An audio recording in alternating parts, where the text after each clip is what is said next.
चलाइरहने मान्छेलाई फेरि अर्का गाडीमा बस्दाखेरि लाग्छ नि। हो त्यो त हो। तर मलाई चाहिँ केही लाग्दैन किनभने म चोपडा देउसँग पछाडि पर्दैन, जोसँग बस्छु म ढुक्क भएर बस्छु।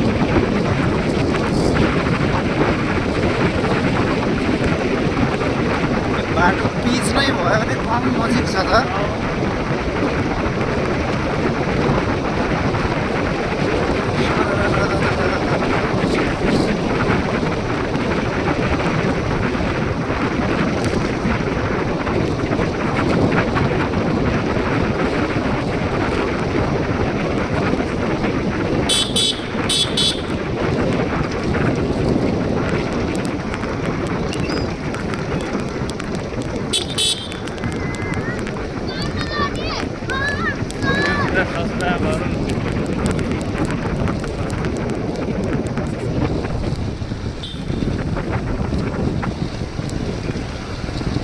मैले चाहिँ सोधेँ मात्रै।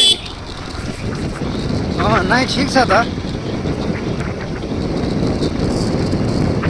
हजुरले केही राम्रै सोचेर लिनुभयो होला नि त। राम्रो त नै पिकअप राम्रो लाग्यो, अलिक बलियो चाहिँ बलियो छ। मैले आफूले चाहिँ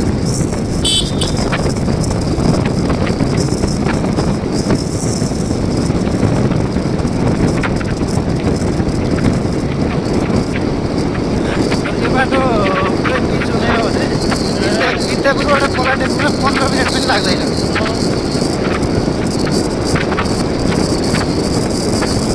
यस्तो बाटो त पुरा यो बाटो अब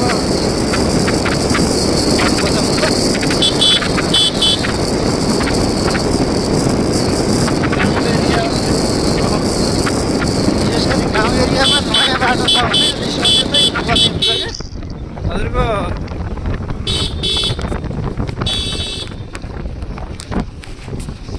सहरतिर अथवा पुरानो बाटो भइसकेको ठाउँमा सहर न गाउँ त्यता केही फरक पर्दैन।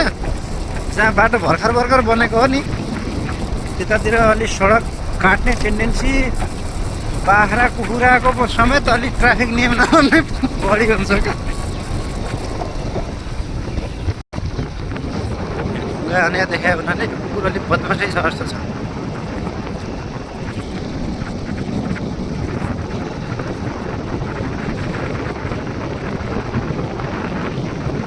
के कमाल छ होइन।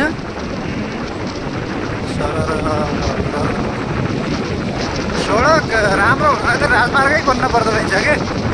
तर यो छोटा तिना बाटोको चाहिँ राम्रो देखिएन। राजमार्ग खास राजमार्ग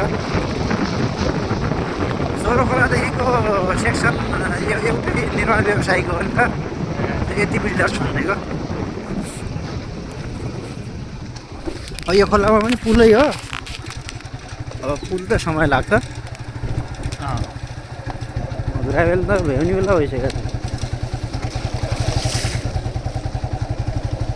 तर टिप्पर धेरै हिँडेको भएर होला यो बाटो चाहिँ यो छ क्या, एकदम साह्रो भएछ क्या तल्लो लिकबाट हाल्नु।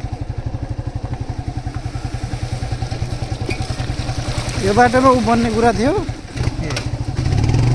के अरे ट्रस्ट पुल, पछि हाइवे क्लियर भएपछि ट्रस्ट पुल हावा खायो के हो।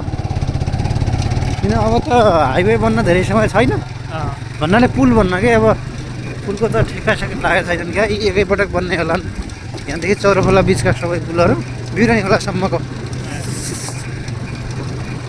बिरानी नै गिमिने खोला, बिरानी खोलाहरूमा त गिमिनेमा त्यो पुल होइन नि त। बिरानीको पुल होचो चाहिँ छ तर पानीको बहाव पनि त त्यति कडा छैन त फेरि।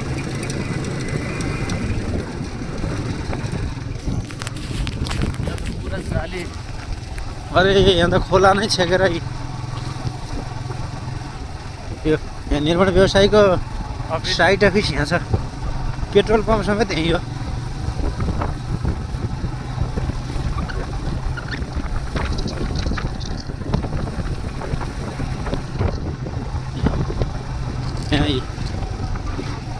रातो माटो ढुङ्गा बालुवा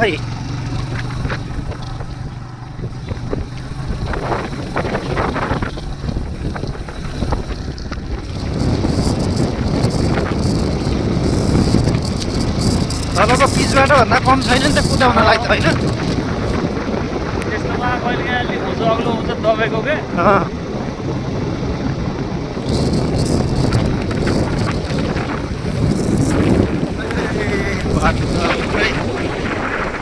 राजमार्गै हो त शुद्ध यहाँ ढुङ्गा यहाँ पारेको चाहिँ कहाँबाट ल्याएर है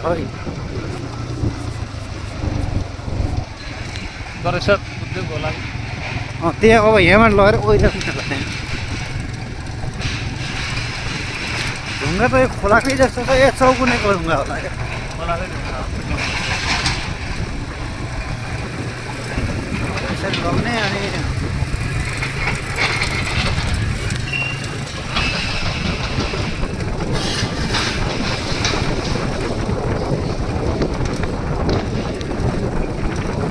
नाइस छ बाटो होइन बाटो सिधा पनि छ छोटो पनि छ त्यही मोडहरू खास छैन तुलाल थाइ पुगिन्छ नि जानुहोस् त ढुङ्गा हेर्छ कुनैबाट ढुङ्गा आयो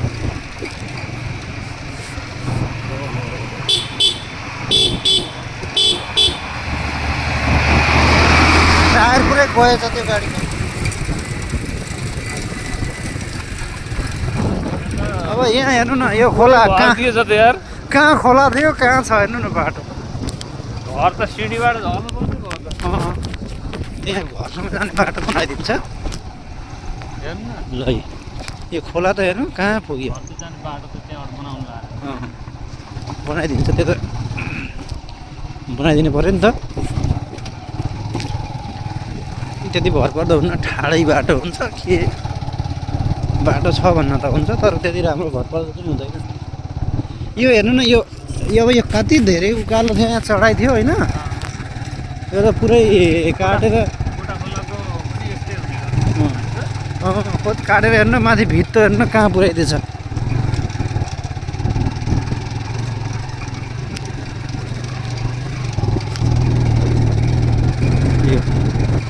ट्याक्क लग्यो नि त अब काट्दैछ नि त अझै यसमा अझ काट्छ किन उता त्यो तल सब बेस पनि राख्नै पर्ने छ यही लगेर अनि व्यवस्था हुन्छ उता यो त पुरै ढुङ्गै ढुङ्गा छ पुरै माटो र ढुङ्गाको पुरै मिक्स छ नि त यो त मिक्स गर्नुपर्छ न त मिसाउनै पऱ्यो नि अलरेडी मिक्स छ बसन्तै मैले देखाएको छु यहाँ विद्यापुरबाट ठिक कति किलोमिटर छ भने 4.5 किलोमिटर छ 4 किलोमिटर छ 4.5 हजुर बसन्तै लास्ट टाइम चलाउँछ नि त्यहाँभन्दा थोरै तलतिर हो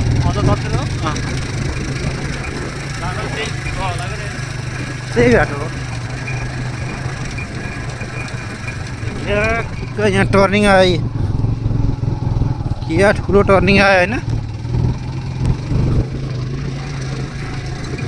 यहाँनिर चाहिँ खास ठिक भएन क्या यो बाटो त्यहाँबाट घुम्दै नघुमेर सिधै पर गएर मिसिनु पर्ने क्या खास यहाँ हाइवेसमा छोडिने ठाउँ यस्तो छ यो मदनमुण्डा राजमार्ग यहाँबाट सुरु भयो यहाँबाट यो मदनमुण्डा राजमार्ग फेरि सुरु भयो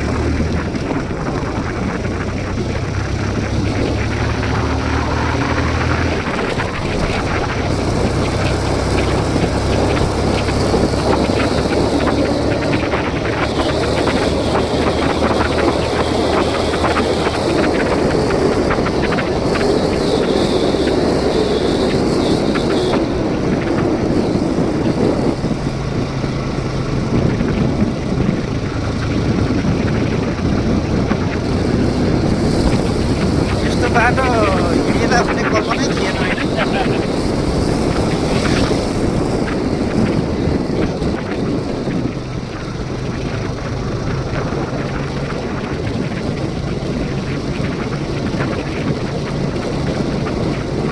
भान्जा आइपुग्नु भयो हाम्रा भान्जा रोक्नु र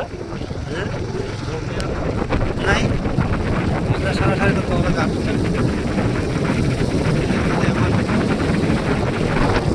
स्कुल यता वडा कार्यालय 9 नम्बर वडा गर्ने एक्सिडेन्ट ज्यादा हुन्छ अब यहाँबाट भित्र जाउँ यहाँबाट यहाँबाट तलबाट छैन